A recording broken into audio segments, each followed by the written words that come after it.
Namo tassa bhagavato arahato samma sambuddhassa. Namo tassa bhagavato arahato samma sambuddhassa. Namo tassa bhagavato arahato samma sambuddhassa.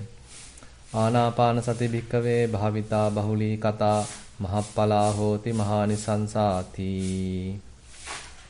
Dear Dhamma friends, we are discussing Anapanasati Sutta, and this is actually, as you know, available in Majjhima Nikaya, and now we have spent several weeks discussing this sutta. And as I shown in the diagram, so through Anapanasati we can develop Kayanupassana, through Anapanasati we can develop Vedananupassana, Chittanupassana and Dhammanupassana. So this actually in detail we discussed how one can develop Kayanupassana using Anapanasati. So when one has basically has fair amount of understanding, hands-on experience on Kayanupassana, automatically one may get the or enter to the domain of Vedananupassana. There one can experience different rapturous or pleasurable feelings. It starts with pleasurable feelings, rapturous feelings, and again kind of happy feelings. And there Buddha mentioned one can look at it objectively, and then we are dealing with Vedananupassana. Similarly, when Vedana and Sanya, feelings and perceptions subside, because we are not promoting them, we are not getting deluded by them, then it is possible to get on to Chittanupassana, where we allow the mind to little relax itself without holding it strongly, so that mind may be able to freely move. So there we probably able to understand various thoughts arising in the mind, different types of thoughts, and that also we can look at objectively. So that is also an interesting phenomena. That is why where Buddha emphasized, in order to continue in that practice, one has to have fair amount of mindfulness, unwavering mindfulness, and again clear comprehension has to be strong. Otherwise these different thoughts are so tempting, and there's a higher possibility that we get tempted by them or we get deluded by them. So as a result of that, Buddha sort of give us a warning that we should approach Chittanupassana with fair amount of mindfulness and clear comprehension. And then we talked about Dhammanupassana, which is the emphasis on Vipassana, and there are 4 types of Vipassana techniques highlighted there, and this is not just limited to Dhammanupassana. It can be applicable to Kayanupassana, it can be applicable to Vedananupassana, and then it can be applicable to Chittanupassana. So in that sense, Dhammanupassana is very much like in this sutta, very much like emphasis of Vipassana. And then actually we have discussed how Kayanupassana, Vedananupassana, Chittanupassana has contributed to the development of 7 enlightenment factors. So 7 enlightenment factors are extremely important, because when one starts to develop enlightenment factors, then one's motivation or one's goal is fairly Nibbana oriented. So far actually one can even use mindfulness and other qualities to other mundane activities as well. But when one's attention is drawn towards 7 enlightenment factors, then basically one's goal or objective has fairly refined and properly adjusted towards the realization of Nibbana, and that is where Buddha explained how Kayanupassana contributes to the development of enlightenment factors. So this is an interesting subject, and we discuss in detail how Kayanupassana contributes to the development of enlightenment factors, and then Vedananupassana, and then Chittanupassana, and then that's all. So now actually we today have to discuss how Dhammanupassana would contribute to the development of enlightenment factors. So here actually basically we have to discuss how 4 techniques, Vipassana techniques listed in this sutta, how they are going to contribute to this enlightenment factors. Now, as you know, as I mentioned before, these 4 techniques are applicable to Kayanupassana, Vedananupassana and Chittanapasana. So basically to the all 4 types or 5 types of aggregates, we can attribute these 4 types of Vipassana techniques. Now, when we are able to look at different, say, bodily phenomena, different, say, element characteristics are available, and once we are able to properly examine them so that we understand, okay, the mindfulness has to be well established, and then only one can do it. Then only we are get on to the Dhamma Vicaya Sambojjhanga, or the investigation enlightenment factor, where one can properly investigate those phenomena onto which that we were mindful. So when we are doing that, at the Dhammanupassana section, Buddha highlights that we are sort of looking at it to understand different characteristics or different behaviors of those different phenomena. Actually, those phenomena themselves will show it. It is not that we are purposely or deliberately trying to make them impermanent, for example. But if they are really impermanent, they would show it to us. So it's a matter of properly focusing our attention there, keeping proper balance, and then watching it carefully, observing it carefully. So when we are able to observe it carefully, then those different phenomena start to behave their own way. So that behavior we can carefully observe. So that actually will show us the impermanent nature of those phenomena. So therefore, whatever the phenomena which is arisen because of various causes and conditions, one theory that Buddha mentioned is that they are extremely impermanent, inconstant. But we ourselves have to investigate it. We may be believing the Buddha, true. That itself is a very strong kind of a conviction. But here in the Bhavanamaya Jnana, or in the experiential knowledge, we ourselves have to impartially look at it. So when we are looking at it, observing it like that, then they'll show their impermanent nature. Now, assume that we are discussing various bodily phenomena, and now we are able to clearly look at them. Different phenomena are arising again and again. We are able to constantly or consistently watch them. So now we are actually having momentary kind of a concentration to each and every different phenomena. So mindfulness is unwavering. Mindfulness is available throughout the process, but the objects are different. They are very quickly passing away, but mindfulness is available. So this is where the mindfulness enlightenment factor is contributing or developing, because we are able to look at them very precisely, and we are having very focused attention to each and every minute kind of phenomena, and none of them we miss in a way. So we can maintain mindfulness throughout the period, and that time we can say that we are contributing to the development of mindfulness enlightenment factor. But later we may understand how quickly they arise and pass away. So this is really showing the impermanent nature, inconstant nature of those phenomena. Now we are looking at their impermanent nature, that characteristic, while we are carefully observing that impermanent nature. Actually we are investigating their behavior. So therefore the investigation enlightenment factor is developed. Now, as we continue, suppose we feel a little tired because these phenomena are very quickly arising and passing away. So sometimes we have to arouse energy. And again, in order to start this process also, we need some startup energy.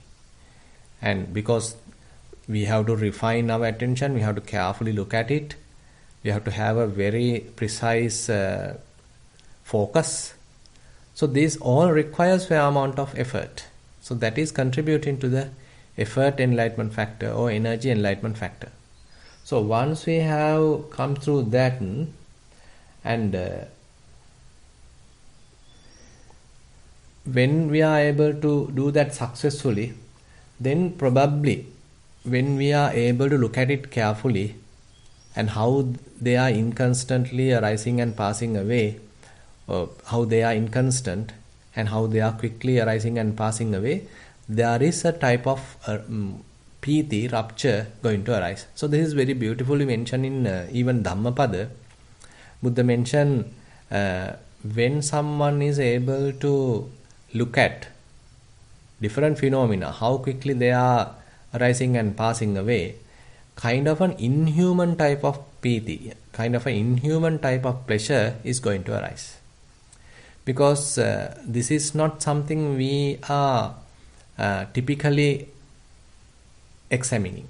Typically we get happiness by looking at the permanence, by looking at the happiness, by looking at the kind of a self nature or the beauty. But now we are looking at the impermanent, extreme rapid dissolution.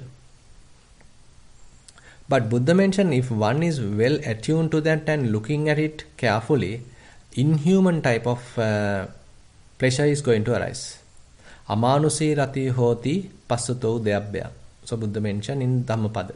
So when one is looking at this udayabhaya, arising and passing away nature of these different phenomena, then Buddha mentioned the different type of rupture going to arise. So this is in the way how rupture, enlightenment factor going to arise.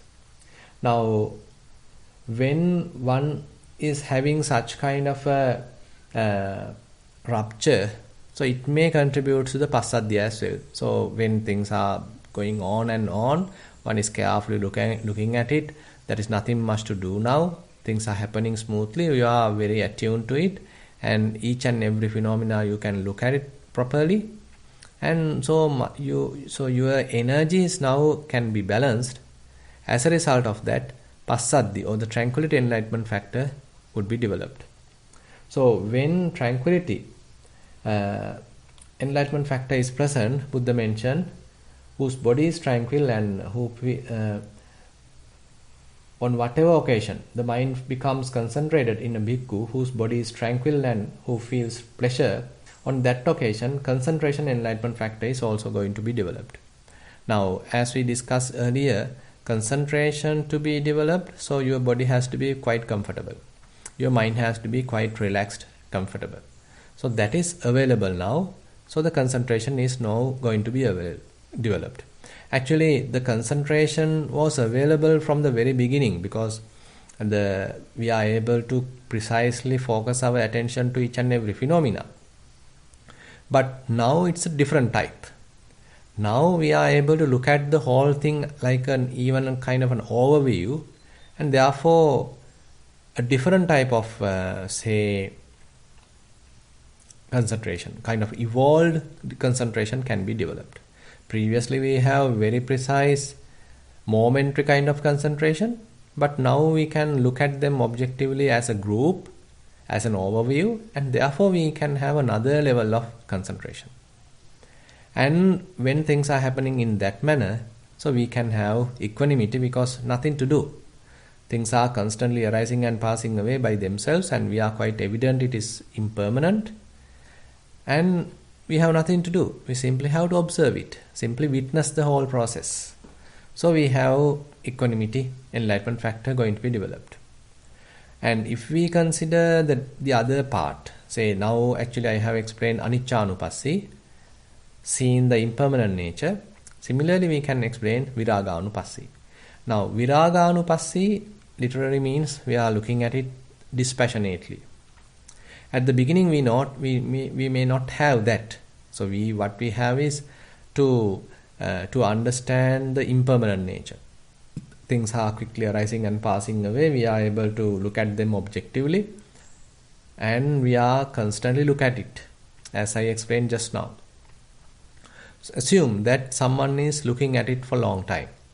Now, again and again, he is seeing how things are rising and passing away very quickly. So, there's a different kind of attitude or understanding going to be developed in oneself, because no point of expecting some sort of a permanent behavior in this whole process, because it's a utterly vulnerable process, quickly arising and passing away. So therefore there is no point of expecting anything out of this whole process. It is beyond our control even.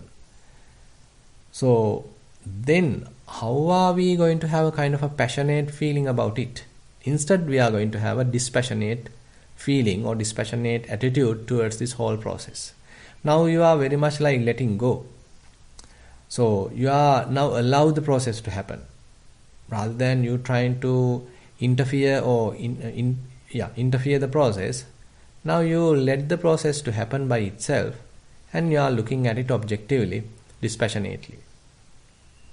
So this is where the dispassion is there, the quality of dispassion is there. So in that point also we can say, okay, there's a fair amount of mindfulness and kind of an investigation is there. Now investigation is not very much like previously we have very precise, focused kind of a investigation where we can see precisely how each and every phenomena arising and passing away. But now you are quite obvious about it. Now you are a little mature from that process. And now you are very well know now things are quickly arising and passing away. So slowly mind little get separated from this process. Get a kind of a distant perspective. So when you have such skill, so the process is happening, it is utterly vulnerable, utterly inconstant, but you can watch it from distant. So that itself requires some kind of an understanding. So you have to let it go. You have to keep it aside rather than grasping. So this is also an understanding. So you can see the investigation, enlightenment factor, actually it is the wisdom. So it is also changing. At one level it has very precise investigation. At another level it can look at the whole process, let it happen, and get a distant perspective and look at it. And in order to do that, you have to have some different kind of an energy. Now, rather than trying to carefully examine each and every phenomena, now how to look at the whole process from distant. So there you have to do some sort of a balancing of effort rather than pushing the mind towards the objects. Now mind may little repel from the object, whole process, and it may even like to rest a little. So at that time we have to properly balance the effort. So in a way, more and more we continue our practice, it's a matter of balancing these different spiritual qualities. So at this level, so the process is happening and we are look at it objectively and we are getting a distant perspective with a balanced effort. So the effort enlightenment factor is very have a kind of a delicate balance at this level. So if we in a way completely eliminate it, then we might even fall asleep. But if we put excess effort, then mind can become restless. So we have to have a proper balance of effort. Then only we can say, okay, we are contributing to the effort enlightenment factor. So as we do that, now mind is more relaxed, because process is someone else's process. This is very much like it is, even though it is the same body which is undergoing some sort of a dissolution, but you are looking at it like someone else's body, and you might not even have the feeling of body, but you have a kind of a feeling of different phenomena, different elements, and you may have further kind of a relaxed attitude. So that is contributing to the removal of suffering, because the upadana is the factor or the cause of suffering. Clinging, grasping is the cause of suffering, but now you are releasing the grasping. Now you are not grasping at all. Therefore, rapture and passaddhi, the tranquility, so those other qualities which are more relaxing and allow the mind to rest, relax, so those going to arise. And when you are continuing that, so mind is now getting further concentrated, but this is not really the momentary concentration. Now you are in a different kind of a level. Processes are happening, they are distant from you. You feel like they are not yours, and you allow them to happen, and you can stay still. You can stay kind of tranquil. So this is where the tranquility and the concentration going to develop.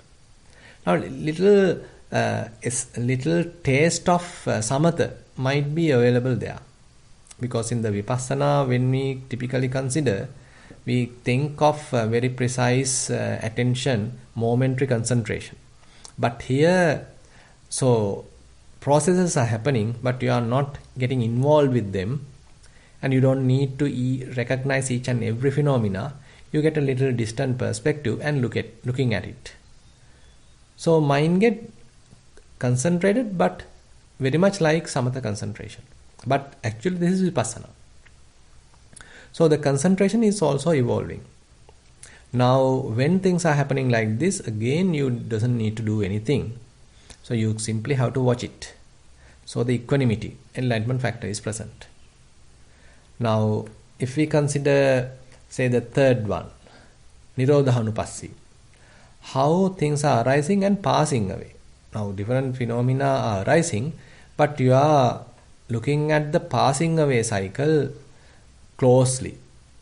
You are not much worried about the arising cycle, but you are concerned about the passing away cycle. So when even to do that, so how precise attention has to be available, because this is not happening in a long period of time. Rather, every phenomena, the lifespan is very short.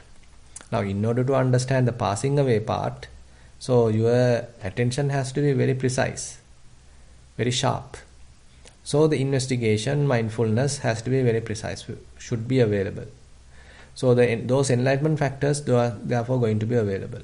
And again, a different kind of energy also may be available, because we are seeing the dissolution, we are seeing the passing away, cessation.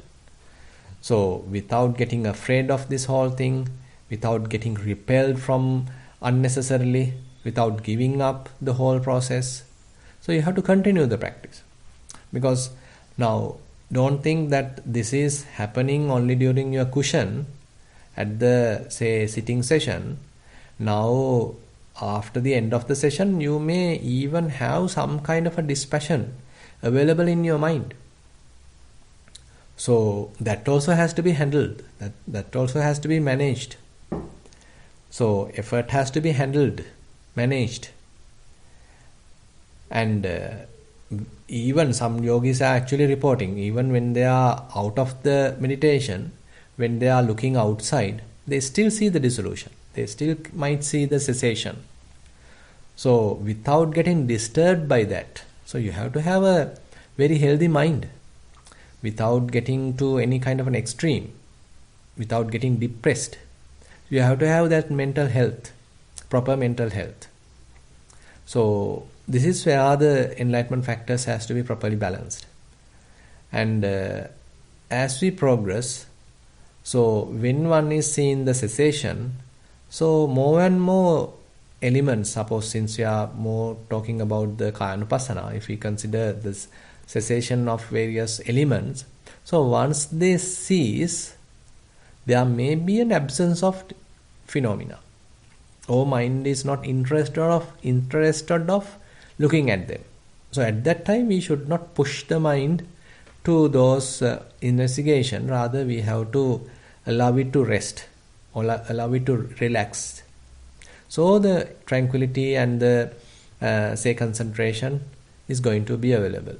So when you are doing that, now everything has ceased. So there are no new arisings. Mind has withdrawn from looking at these different arisings, because it has seen enough. about the cessation. So things have ceased and no new phenomena has arisen. Now you are experiencing cessation. So while being there, you simply have to rest. You simply have to relax. You simply have to observe without doing anything. So that is where the equanimity, enlightenment factor. Now, if we consider Patinissagganupassi, the last section of Dhammanupassana, so the point here is to relinquish. So you are attuned to relinquish. Your attitude has changed to relinquish. Now, typically, our mind is more familiar or habituated to grasp, to cling to various phenomena. But now with the practice, mind is more attuned to relax, so mind is more attuned to relinquish. Now when you are relinquishing, still you have to have a kind of a mindfulness, because mindfulness is the one tell us, okay, now mind has grasped something. It may indicate us. So once it indicated us, then we have to relinquish, then we have to let it go. So mindfulness is present. So it is available, developing. And we have to recognize, investigate if there are any kind of graspings present. So that is also investigation. And effort is there just to balance the process. If kind of a grasping happen, then you relinquish. And once you relinquish, assume that there is nothing available, kind of an emptiness. So you simply have to rest in the emptiness. You simply have to dwell in the emptiness. So therefore, kind of a relaxed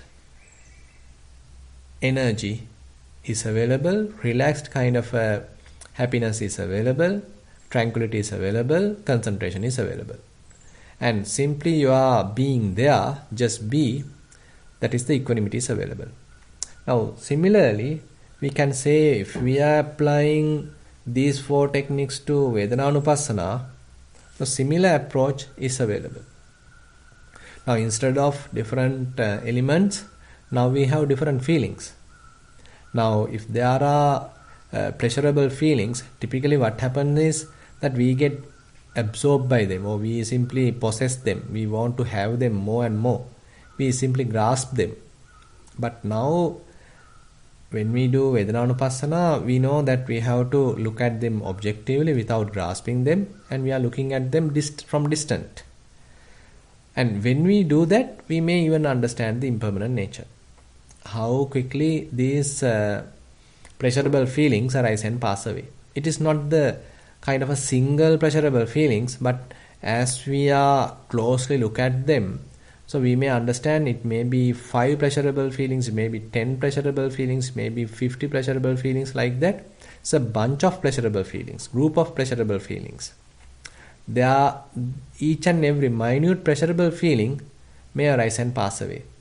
So in Vedananupassana, this is sometimes yogis very clearly mention this. At the beginning, they didn't have that kind of a precision, resolution, but as they continue their practice, they develop kind of a resolution. They can precisely recognize kind of a minute feeling. It may be pleasurable, it may be equanimous, it may be painful even. So this contributes to the understanding of impermanence, and assume that you are looking at the impermanent characteristics of these different feelings. Actually, it involves precise investigation as well. So the mindfulness, investigation, effort going to be developed. Now, as we continue in Vedananupassana, similarly, say you are able to even withdraw from different feelings. It may be pleasurable, painful, equanimous, but very much like you allow them to happen. You are not arousing any kind of defilement out of them. Now, typically, when there are pleasurable feelings arising, we get attached to them and various types of desires going to arise.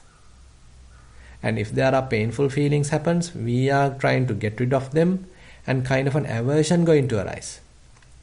And when there are equanimous feelings, probably we simply ignore them and we again go and attach to sensual pleasures. Again, different defilements going to arise. But now here, we are not allowing to do that anymore. Rather, different feelings are there. So you are able to recognize them properly. And you are not getting attached to any pleasurable feelings. Not trying to have any aversion towards painful feelings. And you know now there are equanimous feelings. So you are not ignored. You are not ignorant about it.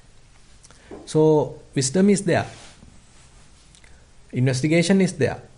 And you know different feelings are there, but you can look at them objectively. So these different skills that we are developing throughout Satipatthana going to further and further improve.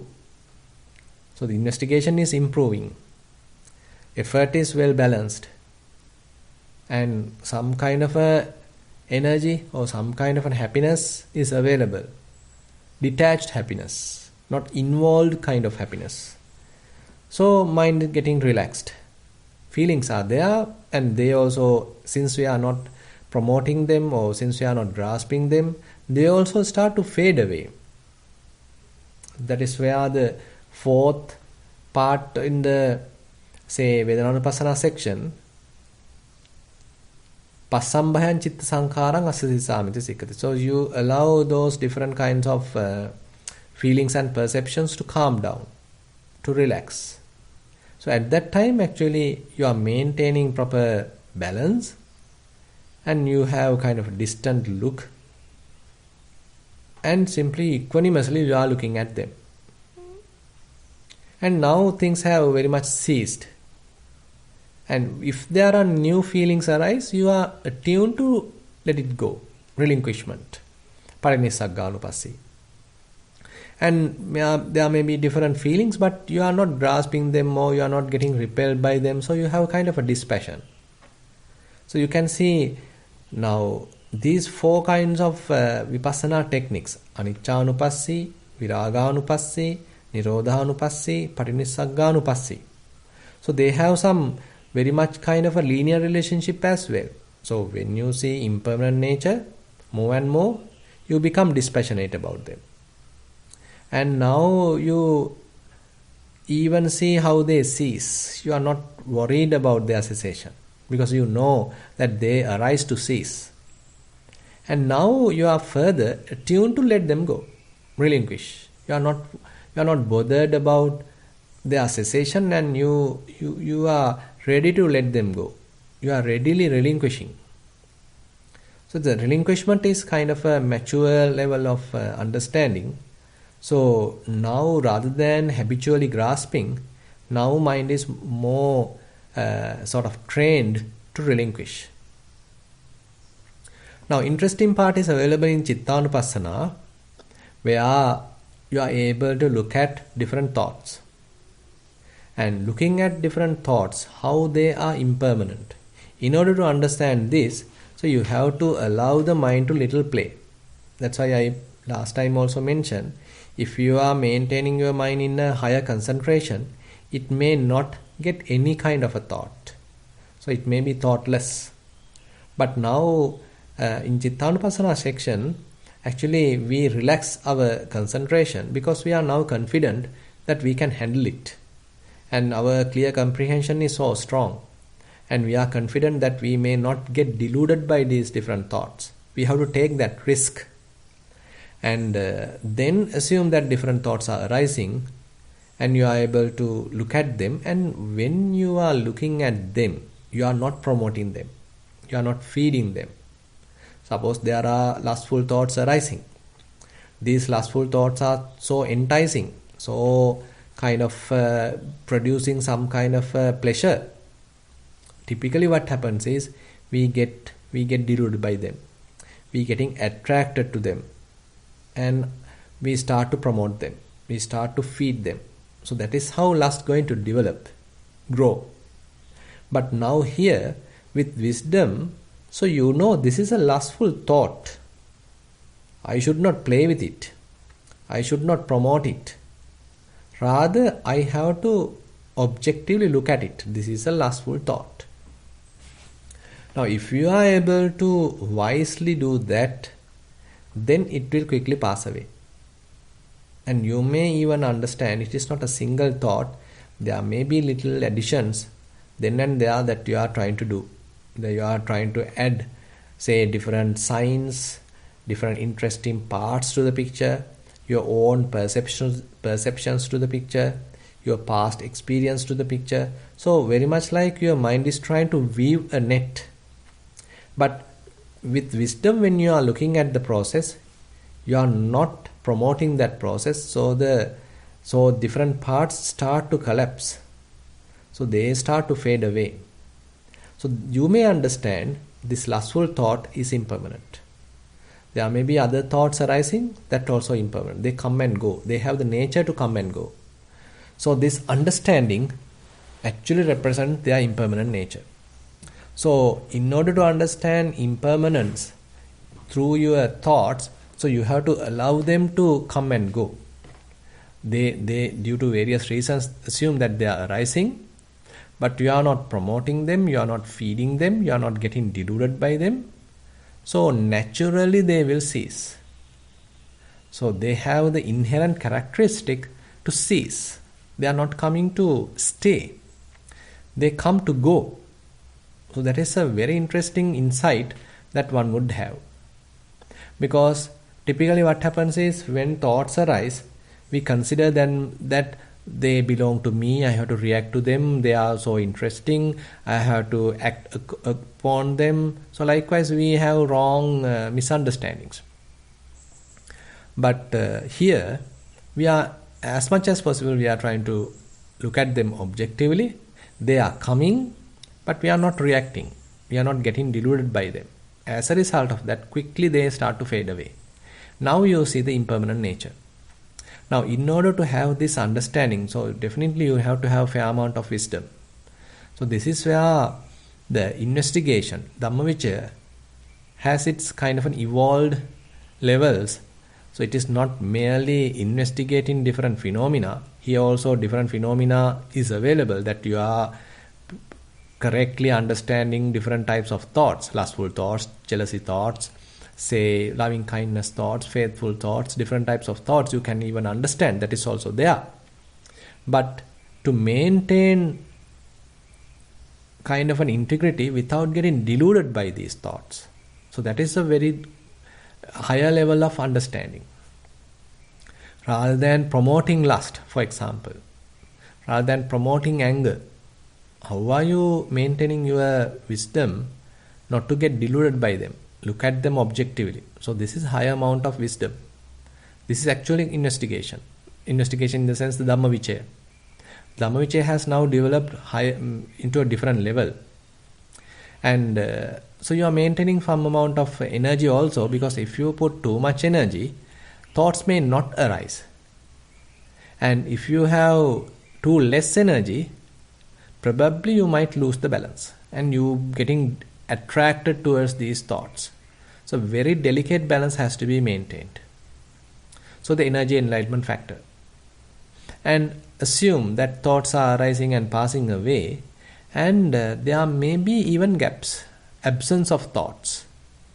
That vimochayan chittang asasisamiti sikkati. So you allow thoughts to cease rather than holding them, rather than feeding them. So now you have kind of a dispassionate attitude towards thoughts. You are not claiming them as my thoughts. You are not getting sort of attracted towards, say, lustful thoughts. You have a even kind of a dispassion attitude towards different types of thoughts. So dispassion is available, and as you are doing it, so thoughts start to quickly fade away, and you can now look at the fading away part. You are not worried much about the arising part. Now you can see how quickly they are fading away, how they are ceasing. They have their own natural cessation. So you simply allow them to cease. You are not interfering them. You are not trying to suppress them. Because you are quite sure if they are arising, definitely they will cease. You are quite confident about it. You have a strong insight that they have the nature to come and go. They have the nature to arise and pass away. So you are simply looking at the passing away side, cessation side, Nirodhanupassi. And now you are not bothered when thoughts are arising, you simply let it go, let them go. You simply drop them. You simply relinquish them. So mind is more attuned to relinquish, Patinissagganupassi. So when you are doing that, assume that there are certain gaps where there are no thoughts at all, absence of thoughts. So what are we going to do there? We simply have to relax. So we have noticed different thoughts have arisen, they all have faded away, ceased, but no new thoughts arisen. Now mind simply has its own awareness, that's all. So you have very natural kind of an awareness. In that there are no thoughts available, and you simply have to relax. So this is where the equanimity is more profound, tranquility is more profound. It is available in their sort of a mature level. So equanimity was available even at the beginning, very much like say when there are wholesome thoughts, you are not going to promote them, you are a little equanimous towards them. Similarly, when there are unwholesome thoughts, you are not trying to suppress them, you are a little equanimous towards them. So equanimity is available. But now at the latter stages, the equanimity is different. Now there are no thoughts at all. And you are simply staying in the emptiness while maintaining equanimity. You are not worried or expecting thoughts, or you are not doubtful about this situation. You are not confused about this situation. And again, you are not drowsy or you are not sleepy. You are quite diligent. So all these qualities are present and you are maintaining equanimity. If there are new thoughts arising, still you have equanimity towards them. You are not worried about them. You are not expecting kind of a perfect kind of an absence of thoughts. If there are thoughts arising, doesn't matter. They also pass away. You are not bothered. You are not worried.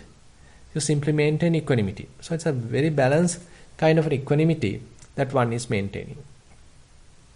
So more and more, when one is developing like that, so the previous kind of, say, attitudes may change and the latter kind of attitude become more stronger. For example, at the beginning you may see the impermanent characteristic. Very quickly things are arising and passing away. It may be bodily phenomena, it may be various feelings, it may be different thoughts. They are quickly arising and passing away. So you can see it very clearly, impermanence. More and more you see them, so you become little dispassionate towards them. So the dispassion is going to arise. And once further dispassion is available, so you simply allow them to cease. You are not worried about grasping them at all. So as you see the absence of these different phenomena, absence of say thoughts even, so you can even maintain that level, that emptiness, equanimously, and now you are ready to relinquish whatever the new phenomena are going to arise. Patinissagganupassi. So in Patinissagganupassi, as I mentioned earlier also, so there are two levels. So you are ready to relinquish whatever the new phenomena are going to arise, and you are quickly back in the emptiness. You are established in the emptiness. Actually, the term establish is not proper here because there is nothing to establish, no place to establish. You are back in the emptiness. So more and more, so the mind become clear. The clarity of the mind has to improve because these different perceptions, different preconceived ideas, different thoughts, different proliferations are the ones getting the mind confused. So mind becomes utterly complicated. But now you are giving kind of a solution to all these, and everything is now very much like dissolved. And mind has its own clarity. Mind has its own mindfulness.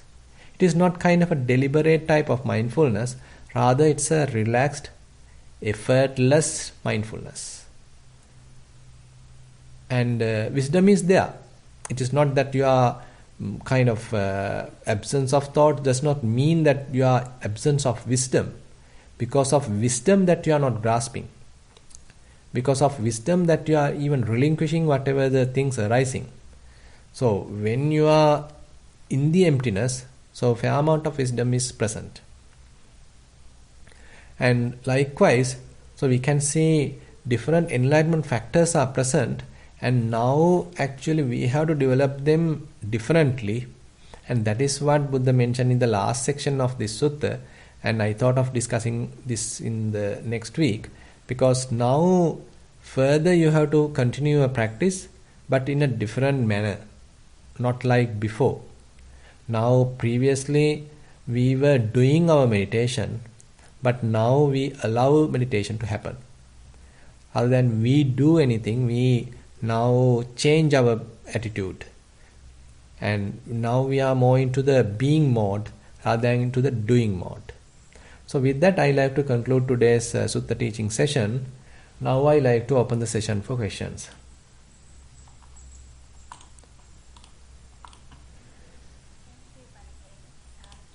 Sadhu, sadhu. If we have anyone that's joining us for the first time, if you'd like to ask a question, you may raise your hand, or you can also send them via chat. You have my problem, Jennifer. Oh, Bante, do you have a cold or something? No. Actually, we had a couple of issues at Nissarana. Few monks got infected with COVID, but now all of them are recovered. Oh, that's good to hear. Okay. I'd like to invite Indira to please ask the first question. Avasarai Bhante. Yes? I like to know the difference between Preeti and Asati. Fine line or? Yeah, Piti typically is little gross. Now, when you consider Piti, rupture, now it manifests like kind of waves coming and going. I mean, it's kind of a massaging kind of a experience, or goosebumps are appearing in the body. So those are the kind of symptoms that the, say, indications that the Piti is available. Passaddhi is more kind of a tranquility. That is a calming process. So you feel like cool. So bodily, there are no any pains, aches, etc. So you feel at ease. So this is the representation of tranquility. So tranquility, we can say it's a kind of a mature level of rupture. Rupture is more kind of a gross feeling, but tranquility is more subtle, calm, relaxed kind of a feeling. So like in a way you say now we develop Preeti because we realize everything is impermanent, it's coming and going, and because then we feel happy. Or so being in there you realize, I mean you become Passaddhi? No, actually we don't need to create any Passaddhi. Rather, the process itself makes it available. Suppose, I mean, when you allow things to happen, and naturally when they cease, and you feel relaxed, you feel tranquil, because nothing bothers very much. Like whenever things are arising to bother you, you are not getting deluded by them, and you allow them to naturally cease, because they are destined to cease. They have their inherent characteristic of cessation. So that you very well understood.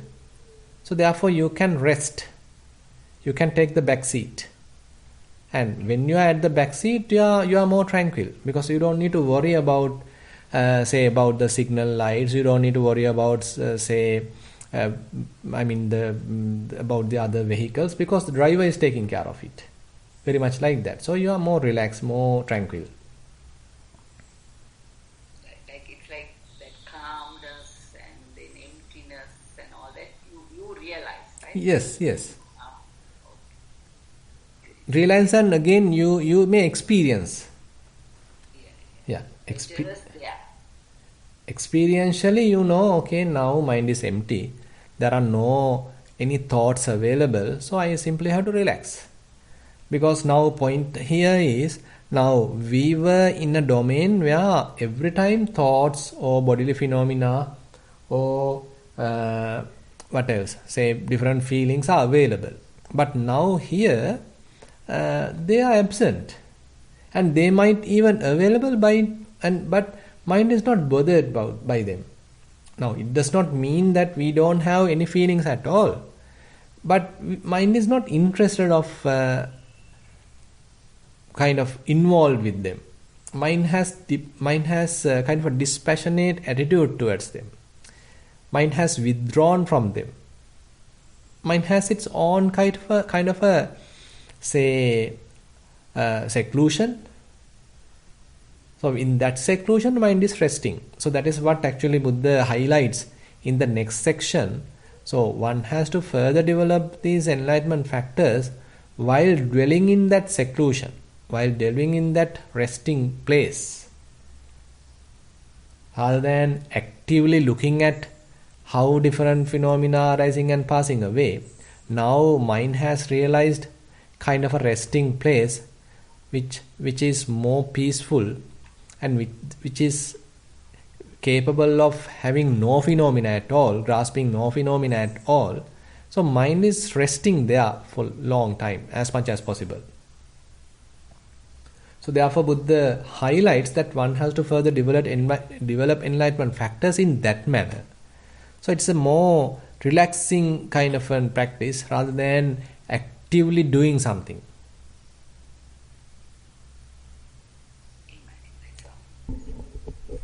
Yeah. So Buddha used the same words, viveka nisitang, viraga nisitang, nirodha nisitang, or sagga parinami. So we'll discuss further on next week. So that is the actually last part of this sutta, and that is also a long process in a way. Because that is where we are able to understand our different habitual tendencies and different defilements what we have available in the mind. Cognitive part is there.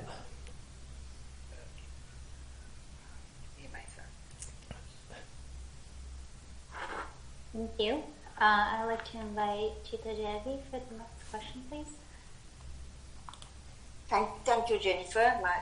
Bhante, now when we are doing this process, we are going through the stages of the Kayanu and the Vedananu, and we are going through the mind, and then we end up in the Dhammanu. Now, do we have to guide our meditation through those processes, or do we just allow it to go its way, or what is your advice? I think as we progress, we have to allow them to naturally evolve rather than we interfere. At the beginning, there may be little involvement, say little bit of control, but later less and less control. So it's a matter of allowing things to happen, manifest as naturally, and then we are simply very much like walking towards how to say. It's very much like we prepare the road and go as it comes. There is no predefined path. Yes. So as it happens, so we then and there do the proper balance and continue. Now say for example, you don't know, say during the day's time, you don't know exactly how different incidents going to happen. But you are prepared in the sense you have the mindfulness. Mindfulness is the only protector you have, and beside that you have wisdom and those insights that you already understood. And when a particular incident happens, so you are going through it properly without getting deluded by it, without getting distracted by it, and without getting tensed by it. You are trying to maintain that uninvolved, dispassionate, relaxed, empty, spacious kind of mind even while going through that process. I mean, it is difficult actually, because now there's a kind of an incident happening. It's a new incident, for example, but you are going through it. You are not really planning extremely towards that, in the sense, I mean, that particular incident you may have a little plan, but when it's happening you are more ready. It's kind of spontaneously you are properly going through it. So under the Kayanupassana, I mean, the Buddha, he emphasizes the breathing mainly. Mm-hmm. So I think the four elements come under the Dhammanupassana. Isn't that right, Bhante?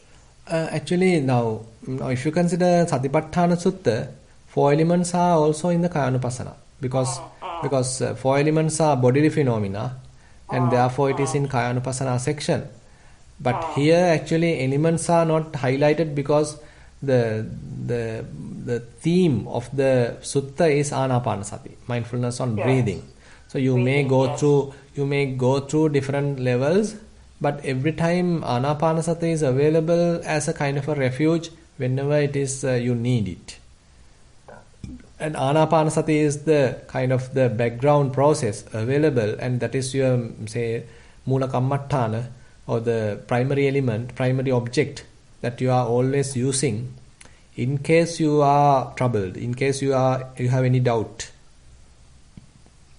That's the main thing. Yeah.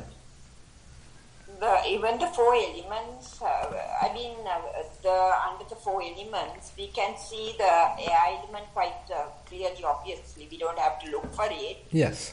But the others, even the heat element, I mean, you can assess that. Yes, that is also possible. Even if actually one part of Anapanasati is that, while you are observing Anapanasati, in breath and out breath, probably you may understand the element characteristics. As you mentioned, it's heat, it's whether it is say hot or cold, that you might understand, and how it is touching the nostril, so that touching sensation, and the movement of the air, so that's also element characteristics. So then actually you are not exactly considering it as kind of an in-breath or out-breath, but you are more considering about the characteristics, element characteristics. So more you are into the Dhatu Manasikara. Actually no harm at all doing that, because if it is happening naturally, effortlessly, it is pretty good, because you are more into the understanding their true nature. Because when we consider in-breath and out-breath, that is still we are at the conventional level.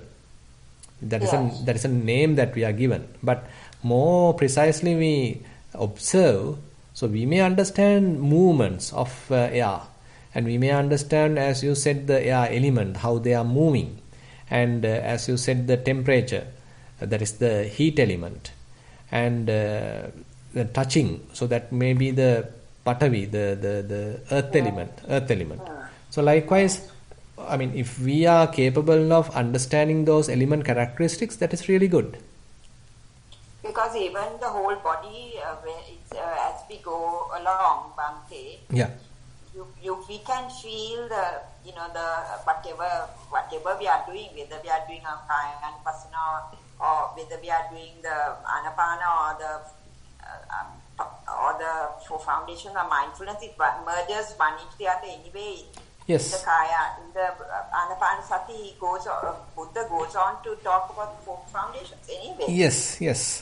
Yes. So we can feel even the Patavi element in the whole body, because when it gets lighter and all these other things are happening, you can feel the particles or whatever you want to call it. The Patavi is not so solid as we experience in life. Yes, exactly. So I mean, you may understand Patavi is not as a kind of a solid rock, but it has a process. It has a process. Exactly. So we Yes. can note all those things. Sorry? So we can note those things. Yes, definitely. Actually, if the possibility of noting them really dissolve the body. Yeah. Now, In a way. not only in a way, I mean, say people are experiencing that typically they start with a solid body and with a boundary. Now they understand, okay, this is my boundary. Okay, this is my head, this is my shoulders, this is my arms, and this is how the body is sort of resting. So they have kind of a perception about the boundary of the body. But as you continue the Dhatu Manasikara, so that boundary become even dissolved, and the solidity of the body become dissolved. Yes, it's like sometimes, not always. For me, sometimes I feel like it's all energy, like. Yeah, exactly. So the other thing I want to ask you was now, the Buddha gives a very concise way of going through the Dhammanupassana. Mm-hmm. But do we have to go through like that, or because he goes a specific way of going through the Dhammanupassana? For instance, he talks about the hindrances, and then he goes on to the 5 aggregates and the 6 bases and so forth. Yeah. But now if I take the 6 bases, I don't think like that. Now he says you look at the external and the internal, and then he says you understand the I as, he understands. No, actually, so those are different levels or different techniques. Now, in the hindrances, of course, commonly we can do, but the aggregates and ayatana, the sense bases, actually we can select one of them.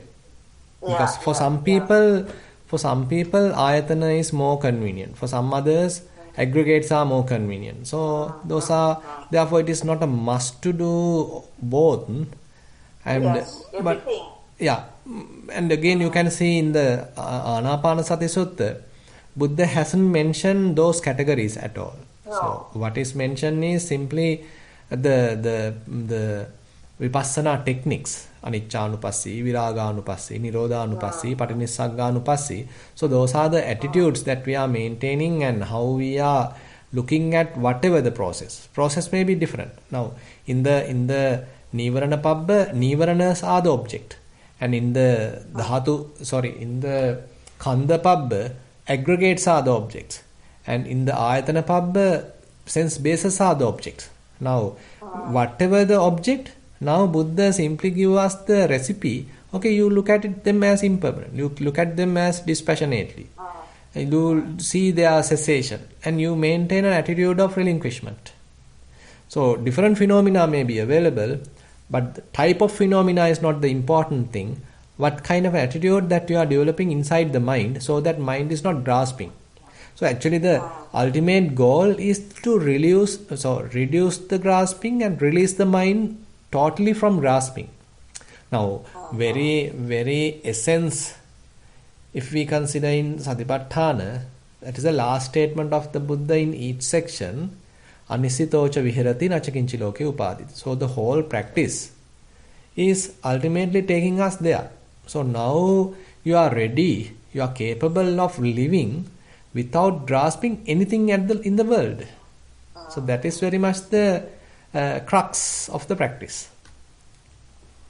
Yeah, because we don't want to control everything. It's because we want to let it happen. No? Yes. So if you are trying to go through all these, but the way it has been put down in the book, then it becomes a little bit controlling, and that's not what we should be doing. Yes. We don't need to control. So as we continue our practice, definitely you may come across absence of thoughts, absence of feelings, absence of bodily phenomena. So at that place you need to recognize.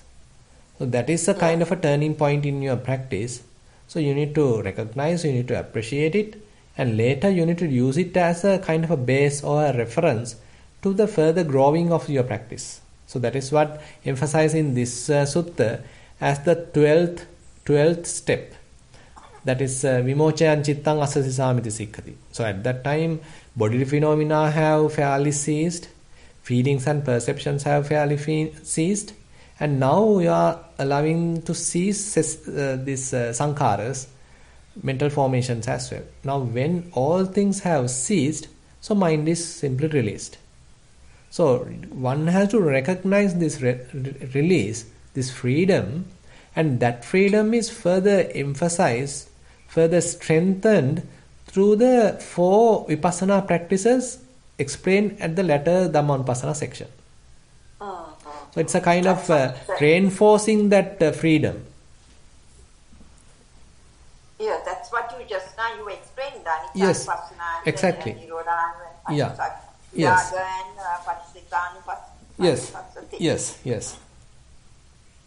Yes, so you just got to let it happen, and then you don't have to go back and wanting to fill up the gaps. It's just to let it happen, right? Correct. Yes. Yes. Okay, Bhante, thank you. Yeah. Okay, thank you. I'd like to invite Radhika for the next question. Thank you, Jennifer. Bhante, can you hear me? Yes. You can speak a little louder. Okay. I'm just asking you, it's not if I'm getting these tapping, all those vibrations, not in meditation, but even now, like listening to you or a Dhamma talk, if it's in English. So I'll just tell what I'm experiencing today while I was listening to you. So those are quite good. I mean, good in the sense, so those are available, but we were not noticing them. And our mind was so gross, so we simply missed them.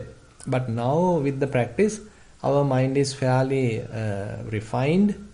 Our attention has grown, our concentration has grown. Now we even notice them in other activities, not only at the meditation time. So that naturally happens. So, for example, while I'm listening to you, I can see thoughts come and go. I see vibrations sometimes down my body. I can see from time to time my breath, cooler and warmer, the elements in the breath. Sometimes I can see very subtle sensations all over my face. So, but I'm listening also. My primary object is supposed to be listening to you. Correct. But I'm seeing these other things also. Then I just let it happen. Is that what I do, or should Yes. I be comes and it goes? Then I'm hearing you, only hearing you. Or should I just say, okay, vibrations, I must bring it back. I have not been bringing it back. I let it go. Is that the right thing? Or if I am noticing these things, I just let it come and go. Actually, it is up to you. So different phenomena are available. So you can select what you need to do. You have the freedom to select. Either you can look at different phenomena, how they come and go. Either you can even listen different sounds, what I am talking, different sounds, how they come and go. Different phenomena are available. So it's up to you. So you simply neglect everything and simply trying to understand the words, different meanings. So that is the listening. That is the listening part, actually. Yes, that's what we do most of the time. Most of the time, yes. Most of the time. Yeah. But then some comes very, or takes it away from the sound. It's very prominent, It's very prominent. Good. And then I'm noticing that, right? And then it goes. It's not there. Yes, not exactly. Like car or a horn or some big train or something. Mm-hmm. It's just a small vibration running down the body. It's gone. Yes. Then there is only the sound, so I'm again with the sound. So this is just a normal thing that happens, right? Yes. More, or like you said, I'm noticing it more. Yes. Okay. Well, thank you very much. Much merit to you. Okay. Thero Sannai. Yeah, Thero Sannai. Thank you, Bhante. I believe that's the last question that's been submitted tonight. Okay. So good. So then actually we are meeting again on next year. So this is the last session in this year. So we'll meet you again on next year, and I wish you all a peaceful and healthy 2022, and while keeping those good wishes in everyone's mind, so let's recite the traditional verses to share the merits. Ettavatacha amhehi sambatang punya sampadang sabbe deva anumodantu sabba sampatti siddhya.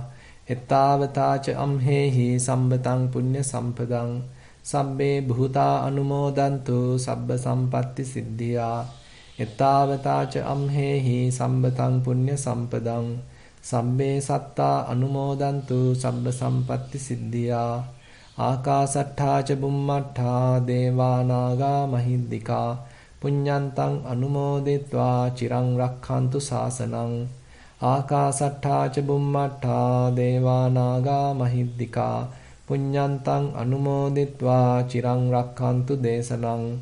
Akasattha ca bummattha devanaga mahiddika punyantang anumoditva chirang rakkhantu mamparang. Idang vo ñātīnaṁ hotu sukitā huntu ñātayo.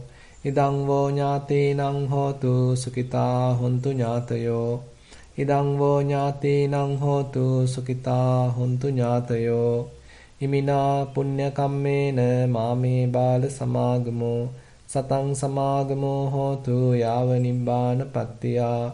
Imina punya kammena māme bāla samāgamo satang samāgamo hotu yāva nibbāna pattiyā.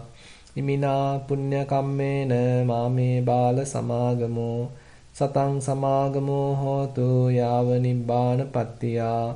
Sadhu, sadhu, sadhu.